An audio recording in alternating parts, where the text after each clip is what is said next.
เข้าสู่ชแนลของพวกเขาอีกแล้ววันนี้พวกเขามาที่งานบางเวียนเฟสติวัล3ซึ่งตอนนี้กับงานก็ยังบ่เริ่มเนาะเป็นเวลา5 โมงไปเท่านั้นเองวันนี้ก็ผู้ร่วมทริปของพวกเขา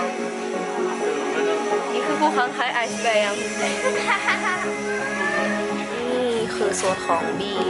Bears เนาะจะมีเฮดโฟนที่ตะมุตะมิมากเวอร์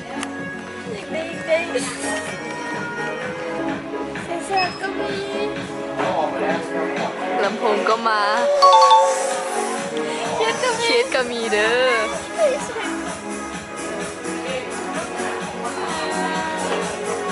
ต้นเบ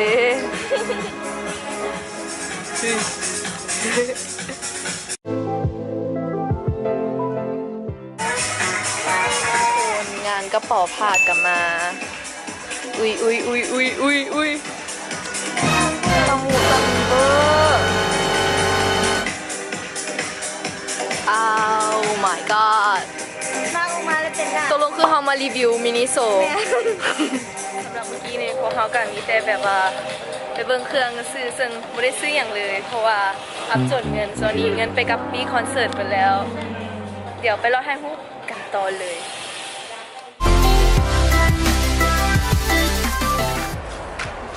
ตอนนี้เนาะพวกเขาก็อยู่ที่หลังเวทีท่านางสุดาพรเอาปีมาให้อยู่ซึ่งกะนางก็ยังแต่งตัวอยู่ยังบัวเลี้ยวปานนี้เนาะนี่หลังเวทีอยู่พูนเอางานอีกน้อยนึงบ่เป็นหยังเฮามักงานชิวๆตอนนี้พวกเฮาก็อยู่ที่หน้างานแล้วมีความอลังการเวอร์วังสุดยอดเลยวันนี้เนาะจุดขายปีมีจุดขายปี บัวงามกันเลยมั้งก็เลยเอามาเองมันบอกเดี๋ยวไฟมาแล้ว เพิ่มพร็อพให้กันหน่าหน่อยหนึ่งซาหมดอดเดอร์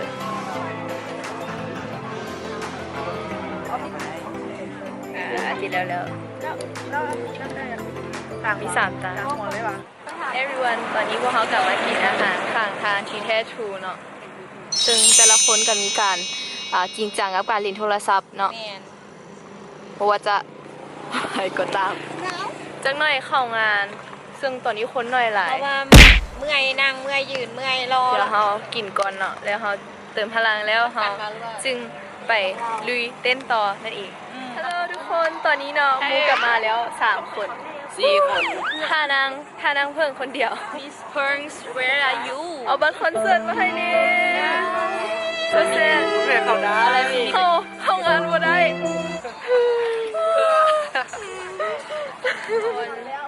ตอนนี้เวลา7 โมงเกือบครึ่งแล้วซึ่งเขาเล่ใช่แล้วตามุนใช่แล้วตามุนสิกลายเป็นตาน้ำแล้ว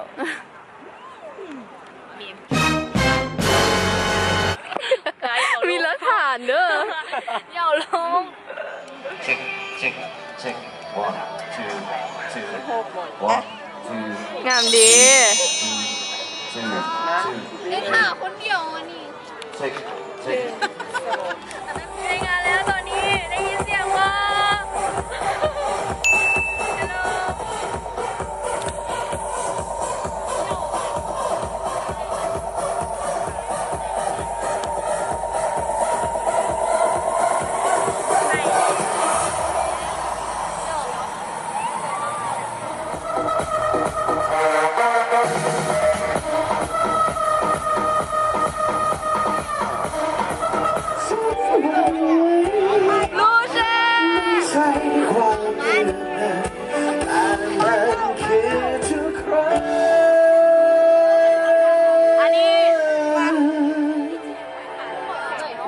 สวัสดีครับผมลาบลูเซ่ ไม่ละวันดิ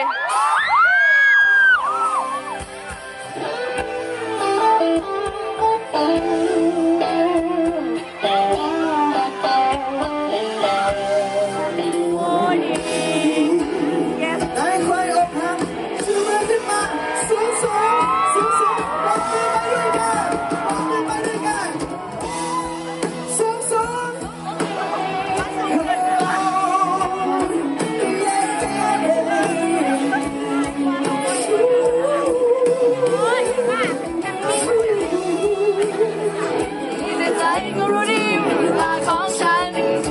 อยู่กับเธอนานๆใจก็คงต้องลาเพราะใจที่ไว้ใจของฉันบอกว่า ให้อยู่กับเธอต่อแต่ฉันวิงวอนกับเธอได้แค่สั่น ทุกคนครับผมขอเสียงให้มือกลองเราดังๆได้ไหมครับ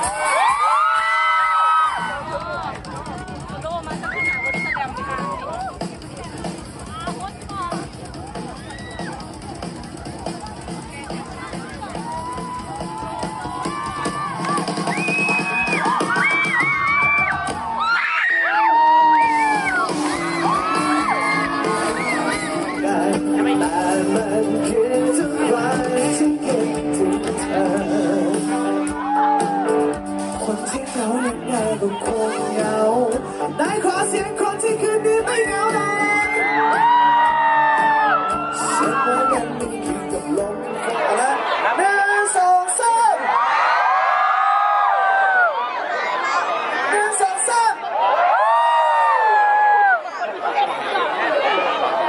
ขอบคุณทุกคนครับผม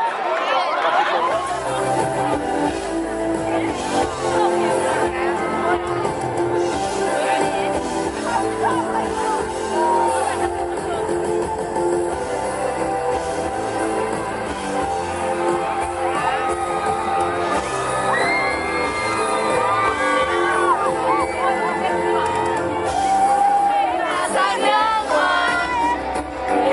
วันเขาจะไป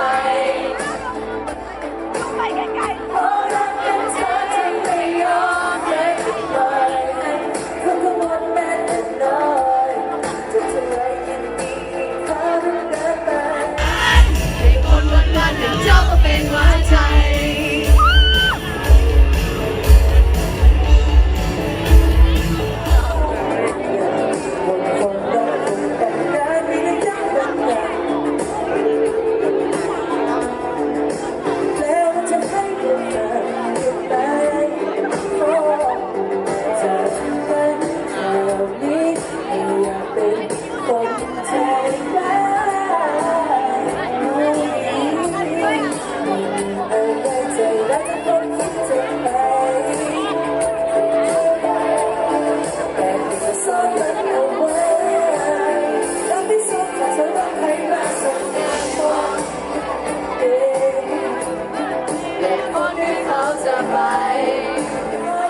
ขอไลน์ครั้งสุดท้าย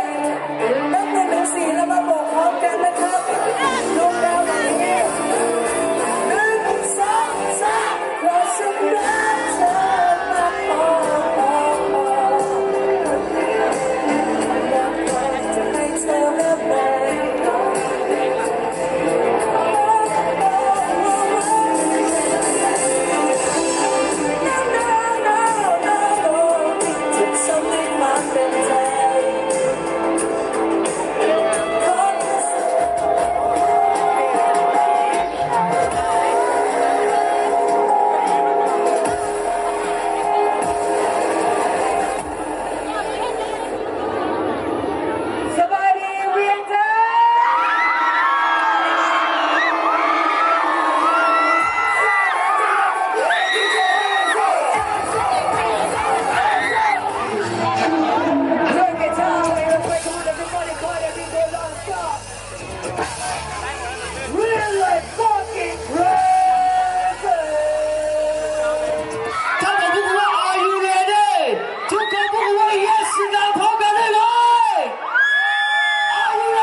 ของพวกเขาเนาะก็คือมากางมากินเพื่อนนั่นเองตอนนี้เป็นเวลาอยู่ประมาณ11 โมงยาม2 นาทีไม่ได้กินอาหาร